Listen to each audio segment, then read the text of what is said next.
Baik, kami persilahkan dulu kepada Bapak Muhammad Arif ya, Muhammad Arif ini dari LPM. Ini tadi ada yang Pak Arif ya, silakan Pak Arif. Baik, terima kasih. Mohon maaf karena layarnya agak, videonya agak terganggu.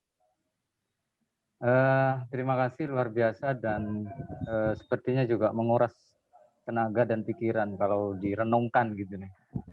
Kalau dengan terima kasih Bapak Moderator dan Prof. Ali Mudhafir sebagai pembicara tentang IPEPA ini. Itu yang pertama, langsung saja. Pertanyaan saya adalah terkait dengan waktu munculnya PEPA ini, batas minimalnya berapa, Prof? Berapa bulan kemudian setelah habis masa berlaku, itu yang pertama. Yang kedua, terkait dengan ada syarat perlu harus terpenuhi untuk menaikkan peringkat atau tetap peringkat. Jadi begini pertanyaan saya. Yang kedua ini adalah, apakah memungkinkan di tahap kedua misalnya nanti tahap pertama tidak lulus, lalu kemudian tahap kedua atau bahkan nanti sampai pada akhir, memungkinkan tidak nilai yang sebelumnya B itu menjadi A dengan pemenuhan peringkat yang kita harapkan. Misalnya dulu B, sekarang misalnya ketika dievaluasi dari tahap mulai PEPA ini, mungkin nggak menaikkan peringkat A, status akreditasinya menjadi A dengan syarat-syarat yang telah dipenuhi misalnya. Karena batas minimal misalnya di PD Dikti dosen itu DTPS-nya 10 misalnya, itu pun nilainya sekian. Kalau misalnya dipenuhi 20 dan itu minimal skema. Termasuk juga rasio dosen dan mahasiswa. Itu yang kedua. Yang ketiga, PEPA ini sebenarnya apakah setelah kita mengajukan, kemarin kami di Indragung misalnya sudah melakukan perpanjangan sebelum munculnya PEPA ini, apakah mungkin juga nanti prodi-prodi yang sudah kami perpanjang ini muncul lagi PEPA atau langsung mengajukan akreditasi baru gitu. Itu yang terakhir. Jadi itu pertanyaan kami, Prof. Terima kasih. Assalamualaikum warahmatullahi wabarakatuh. Waalaikumsalam. Ya, biar tidak lupa langsung ya, Mas Idrus, saya tanggapi ya. Baik. Jadi gini, Mas Arif ya, Mas Muhammad Arif ya. Iya, Prof. Yang pertama, masa atau waktu yang diberikan berapa bulan? Berdasar pengalaman kawan-kawan, surat cinta membuat IPEPA itu diberi waktu 3 bulan. 3 bulan semenjak prodi itu dikirimi surat secara email oleh Ban PT. 3 bulan ya, maksimal. Jadi jangan sampai melebihi 3 bulan. Itu harus sudah disubmit lewat Sabtom masing-masing perguruan tinggi. Yang kedua, apakah setelah membuat dokumen DK dan LEK itu bisa naik statusnya? Tidak bisa. Mohon maaf saya ulangi, tidak bisa. Karena fungsi submit IPEPA ini itu hanya untuk bisa diperpanjang atau tidak, bukan untuk naik peringkat. Jadi ini harus dibedakan. Kita tidak membuat borang baru. Kalau usulan borang bisa menaikkan status. Tapi kalau membuat PEPA itu hanya berfungsi layak diperpanjang dengan status yang sama atau tidak, gitu loh. Jadi kemungkinan bisa turun, Prof ya? Kemungkinan bisa turun tapi tidak bisa naik malahan. Gitu ya. Itu sama dengan, nah gini, kalau ISK, ada lagi ISK, makhluk yang dulu pernah kita bahas, ISK. ISK itu bedanya, kalau ISK itu hanya bisa merubah ekuivalensi atau tidak, dari A ke unggul atau tidak. Tidak bisa turun, tidak bisa naik. Nah, kalau ISK tidak bisa naik atau tidak bisa turun. Jadi ISK fungsinya hanya untuk ekuivalensi. Kalau dulunya A, sekarang menjadi unggul. Kalau dulunya B, menjadi baik sekali. Kalau dulunya C, sekarang menjadi baik. Hanya itu kalau ISK. Kalau IPPA, saya ulangi, fungsinya adalah untuk memberikan informasi ke Ban PT bahwa prodi ini layak statusnya diperpanjang atau tidak. Clear Pak ya? Nah, sehingga bisa saja kalau tahap 1 tidak lolos, masuk tahap 2. Tahap 2 tidak lolos, tahap 3. Tahap 3 tidak lolos, bisa turun. Gitu ya. Lah karena tidak lolos di peringkat unggul, ya berarti harus turun kelas. Nah, oke. Pertanyaannya ketiga tadi, apa ketiga tadi itu?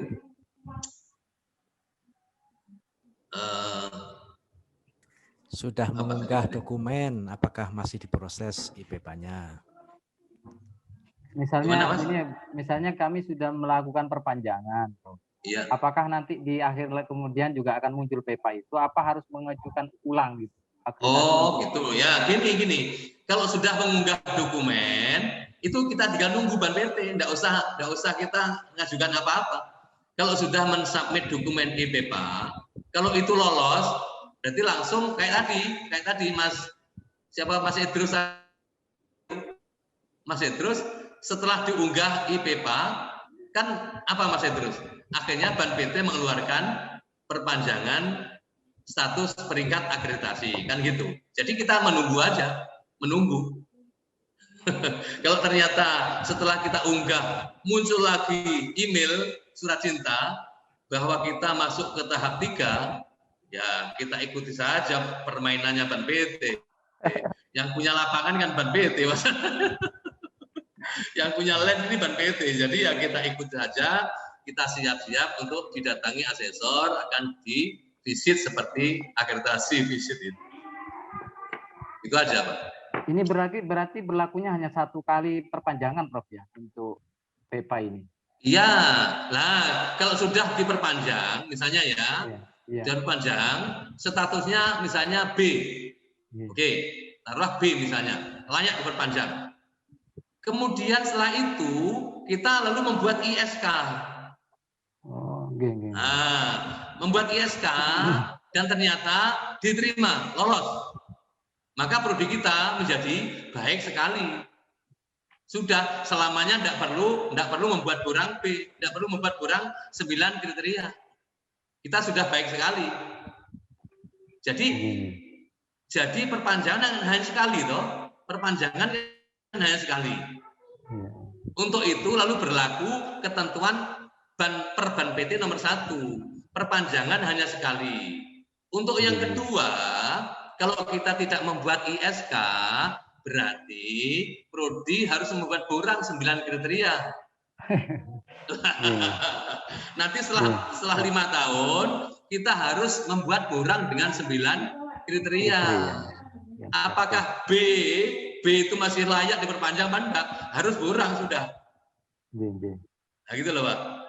Jadi maka ini muaranya adalah Perban PT nomor 1, itu harus dipahami betul itu. Perban PT nomor 1 itu anak turunannya adalah ISK, ya turunannya ISK. Lalu IPPA, ini turunan semua itu. Jadi itu semua satu rangkaian, tidak bisa dipisahkan satu dari yang lainnya. Gitu nggih? Nggih, Prof. Siap. Prof. Terima kasih Pak Arif. Ya, sama-sama. Sudah terang menderang ini Pak Arif ini dari win 1. Win 1.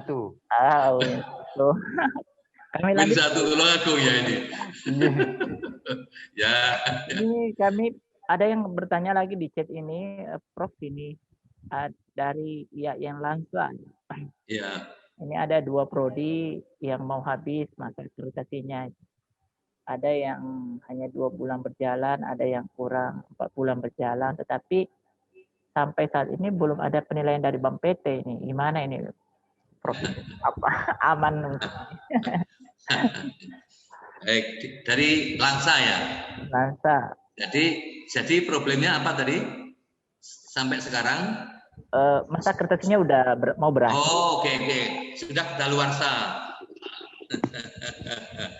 Ya, ini rupanya yang di grup kemarin, saya juga ngikuti di grup penjamu PTG itu ya. Dari Langsa ada 2 prodi yang sudah masa berlakunya kedaluarsa. Nah, untuk Bapak Ibu yang ada di Langsa, tadi kan sudah ada ketentuan. IPEPA itu hanya akan diberlakukan untuk prodi-prodi yang masih aktif.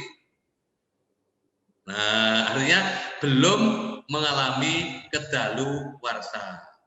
Nah, kalau prodi di Langsa ada 2 prodi yang kedaluwarsa, berapa bulan, Pak? Ada yang 2 bulan, ada yang 4 bulan. Nah, oke lah, ya. 2 bulan itu sama dengan 1 minggu hukumnya. 1 minggu sama dengan 1 hari itu sudah kedaluarsa. Ya, nah itu sarannya pimpinan perguruan tinggi harus berkirim surat ke Diktis, akademik Diktis, ke Direktur Diktis, ke Pak Direktur Diktis untuk minta dihidupkan kembali prodi yang kedaluarsa itu. Nah, nanti oleh Pak Direktur Diktis akan diteruskan ke Ban PT. Ketika direktur, saya tidak tahu apakah oleh Pak Direktur terus langsung dijawab iya atau dipanggil dulu atau diberi reward dulu, tidak tahu saya itu. tentu itu haknya Pak Direktur lah, haknya Pak Direktur itu. Apa treatment Pak Direktur pada perguruan tinggi itu. Nah, setelah Diktis mengiyakan, menjawab surat itu, maka Diktis akan meneruskan ke Ban PT untuk dihidupkan kembali.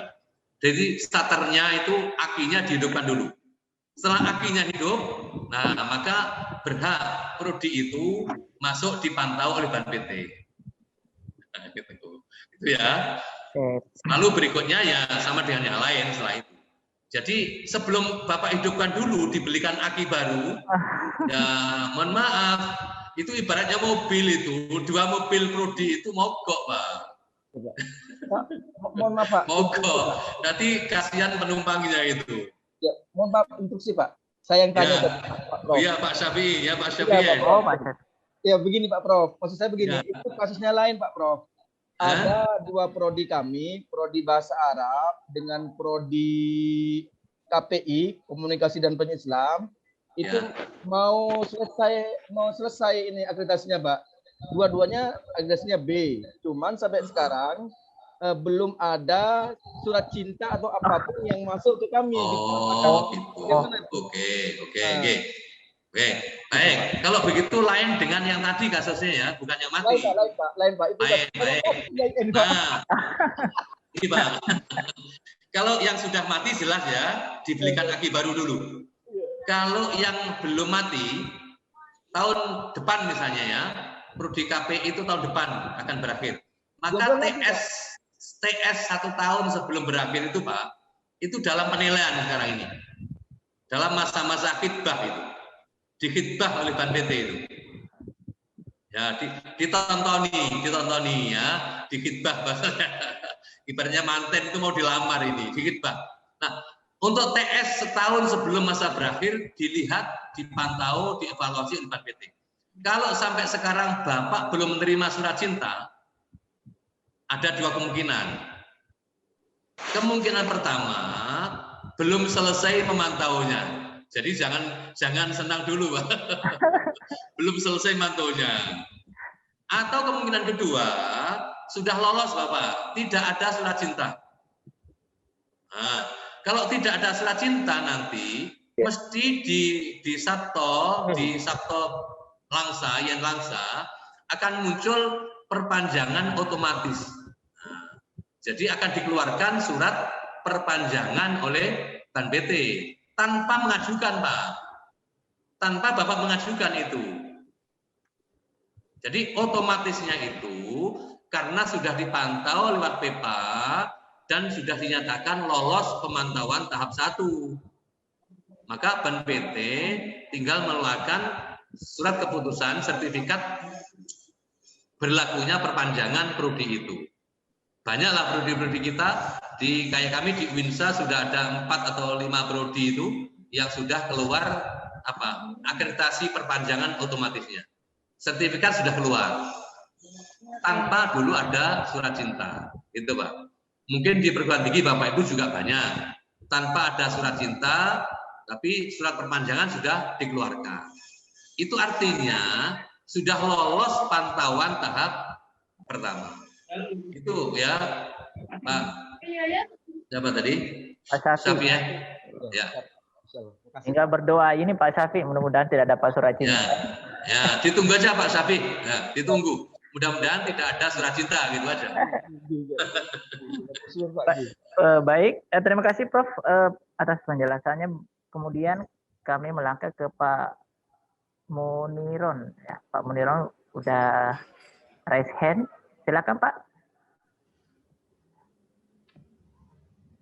Oke, terima kasih. Ini dari diri Pak Muniron nih ya. Ya, oke Prof, selamat yuk. Tadi sebenarnya yang pertanyaan pertama ini saya nyambung dari Pak Syafi'i dari Yayan Langsa tadi.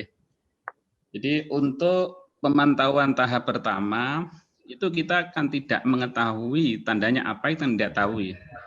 Karena menjelang akhir itu mesti dipantau oleh Ban PT. Nah, mungkin ini ada yang perlu dijelaskan gini. Pemantauan tahap pertama itu berakhirnya kapan? Sehingga kita bisa mengetahui bahwasanya prodi yang sedang dipantau ini kemudian akan diperpanjang otomatis atau tidak. Mungkin batas akhirnya perlu dijelaskan tuh. Apakah mungkin batas akhirnya itu sesuai dengan usia akreditasi prodi tersebut? Yang kedua, mungkin ini terkait dengan DTPS, Prof. Legalitas yang dibutuhkan ya terkait dengan DTPS itu apa? Apakah misalnya itu ada SK dari dekan atau SK dari pimpinan perguruan tinggi? Kemudian yang ketiga, tadi saya melihat syarat perlu tadi. Syarat perlu yang disampaikan oleh Prof tadi. Kalau saya melihat penjelasan tadi, ini berarti kalau prodi, misalnya prodi baru yang terakreditasi minimal atau prodi yang akreditasinya itu baik ya, apa kemudian itu tidak dilakukan pemantauan Prof oleh Ban PT? Sebab prodi yang akreditasinya itu baik saja atau misalnya paling rendah, itu kan berarti syarat perlunya itu saya lihat tadi belum disampaikan oleh Prof atau memang tidak ada syarat perlu yang harus dipenuhi oleh prodi yang bersangkutan. Itu saja Prof, ada 3 itu. Terima kasih. Ya, terima kasih. Baik Pak Liron, yang pertama sampai kapan berakhirnya pemantauan? Ya, di IPPA buku panduan petunjuk IPPA itu menjelang berakhir, ya sampai menjelang berakhir. Ya, kata menjelang itu kan umum ya.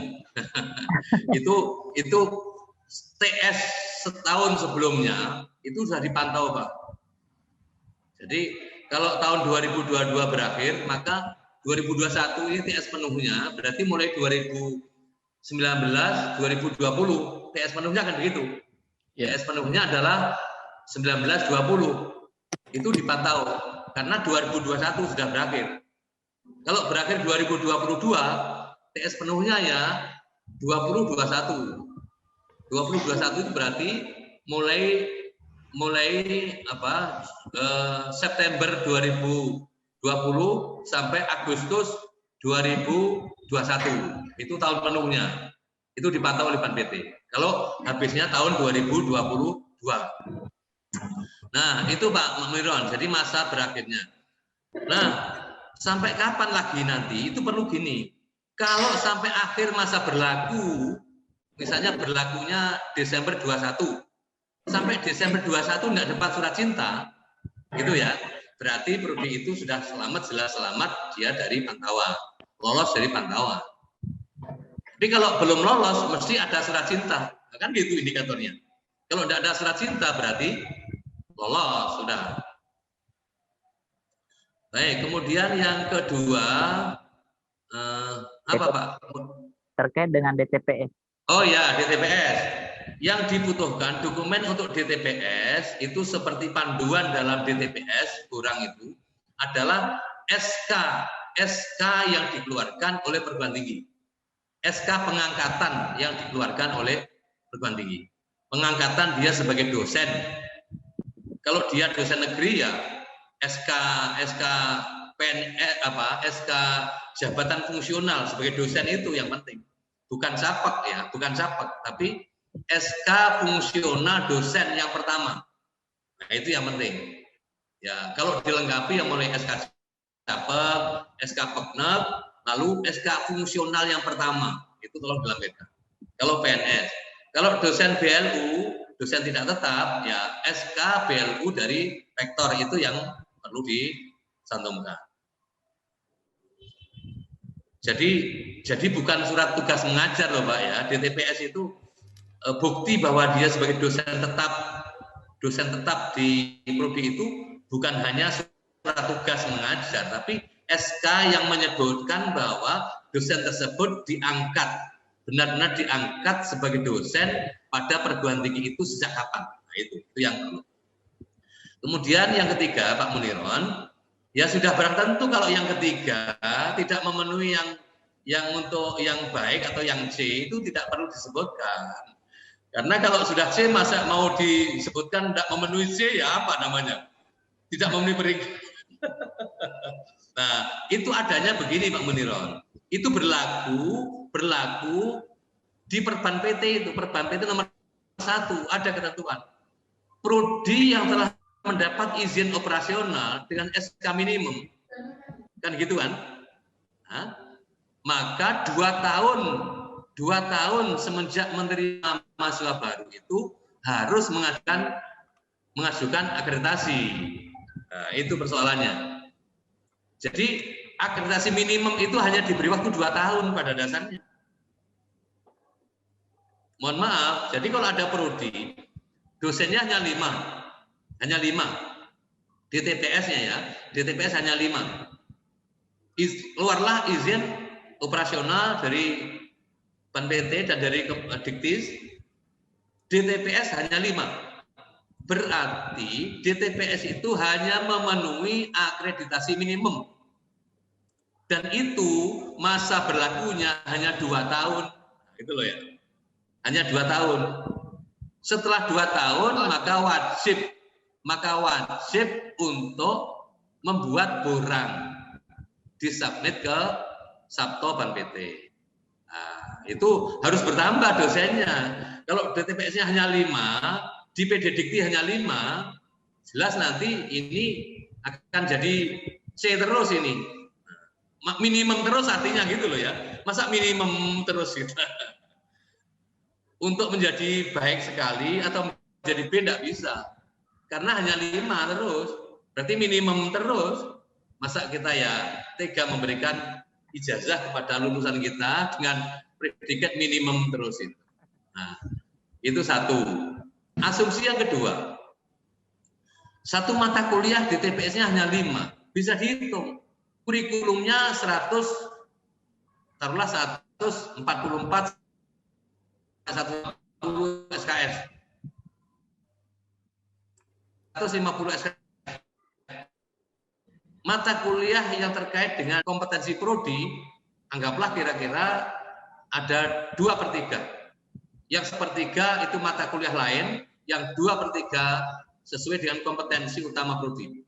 Jadi ada sekitar 100 mata kuliah, 100 SKS mata kuliah. Kalau satu mata kuliah itu kira-kira 3 SKS, nah coba kita lihat, ada berapa mata kuliah 100 SKS itu? 30, sekitar 30 ya. Sampai 36 ya, 37 mata kuliah. Nah, 35 ya,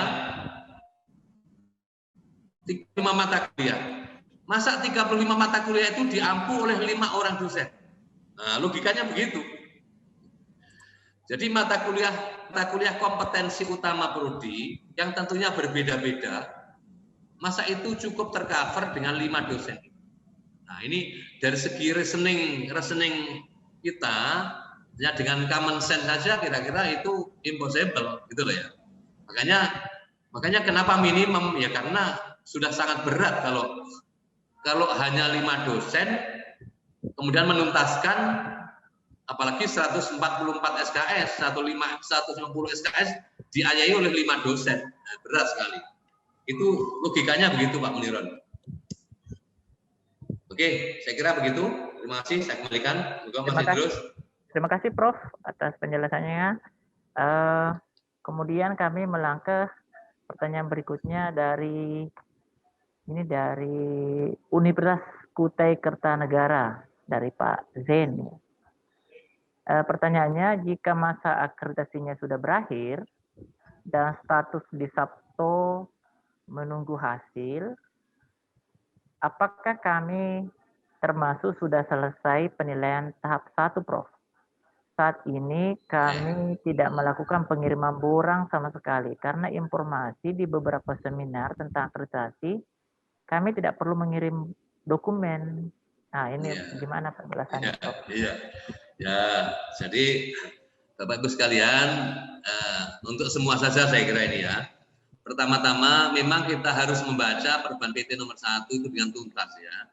Dengan tuntas, dengan jeli, mendalam, pemahaman yang komprehensif. Jangan sepotong-sepotong.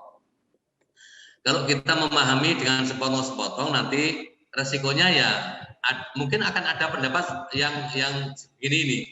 Kita tidak perlu mensubmit borang sekarang. Akreditasi itu sudah tidak perlu mensubmit borang. Nah, ini kan bahaya sekali itu. Ya, jadi mohon maaf Bapak Ibu sekalian, dan khususnya Pak siapa tadi Pak penanya? Pak Zen. Siapa? Pak Zen dari Kertanegara. Pak Zen ya Pak. Pak Zen dari Pukar. Prof Ince Raden Pak Ali dari Profesor. Sebentar, saya tak jawab ini. Pengertian prodi tidak perlu sampai borang itu. Ini loh Pak ya. Kalau prodi kita itu sudah masih hidup dan kita sudah terima tidak membuat ISK atau tidak perlu naik peringkat. Kita tidak perlu naik peringkat. Misalnya prodi kita B, ya B. Kemudian akhir tahun 2022 kita sudah ya sudahlah kita puas dengan B aja misalnya B. Maka prodi kita cukup akan dipantau oleh Ban PT. Betul, tidak usah buat borang. Dipantau oleh Ban PT. Kalau dalam pantauan setahun ini lolos, maka Ban PT langsung mengeluarkan perpanjangan otomatis. Itu ya. Itu satu. Tapi kalau kita mau menaikkan status, waduh, kita kok rasanya tidak cukup puas dengan status B ini. Kita sudah naik. Ya harus buat borang. Jadi pengertian tidak perlu buat borang itu sebenarnya tidak titik itu masih koma. Itu bagi siapa? Kalau bagi prodi yang akan naik status harus membuat borang sekarang ini. Harus membuat borang. Gitu ya. Karena dari B menuju A naik peringkat. Oke. Kalau prodi kita B sekarang cukup puas tapi ingin menjadi baik sekali, tidak naik peringkat tapi baik sekali, ya Bapak ingin menjadi baik sekali, maka prodi Bapak harus membuat ISK, ya membuat kayak borang Pak, membuat dokumen namanya ISK. Itu nanti hasilnya bisa menjadi baik sekali, tapi tidak bisa menjadi unggul. Jadi kalau ISK hanya dalam satu kelas, hanya dalam satu kelas. A ke unggul, B ke baik sekali, C ke baik. Hanya itu bisanya. Nah, kalau IPPA keberlakuannya hanya untuk memperpanjang atau tidak, bisa diperpanjang atau tidak. Kalau IPPA Bapak yang buat, misalnya ada surat cinta ya, dibuat lalu diterima, maka bisa diperpanjang. Sudah 5 tahun ke depan Bapak aman. Prodi yang B tadi setelah 5 tahun setelah dibuat IPPA diterima dan diperpanjang, maka prodi Bapak 5 tahun ke depan masih berstatus B. Ya, B. Jadi kalau sampai sekarang belum ada, masih menunggu, saya tanya lagi, Bapak kan Bapak kan dulu buat dokumen enggak? Coba saya tanya, Pak Zen tadi itu, membuat dokumen enggak? Kondisinya Bapak lagi mengirim borang atau tidak? Halo, halo, bisa dipanggilkan Mas Idrus? Prof, ini pertanyaannya tadi dari Prof Ince ya, dari Universitas Negara. Oke, Prof, gimana? Oke, yang sekarang menunggu itu ya, mau berakhir dan menunggu. Di Sabto tulisannya menunggu katanya. Menunggu hasil. Hah? Menunggu hasil. Menunggu hasil. Berat. Kalau prodi Bapak tidak mensubmit borang, ya, berarti ini proses pantauan. Menunggu hasil itu menunggu pantauan. Kalau sampai hari H nanti tidak ada surat cinta, berarti hasilnya sama dengan prodi sebelumnya, sama dengan status sebelumnya. Kalau sebelumnya C ya tetap C, kalau sebelumnya B ya B. Itu Pak. Berarti hanya itu pertanyaannya. Iya, Prof. Baik, terima kasih, Prof.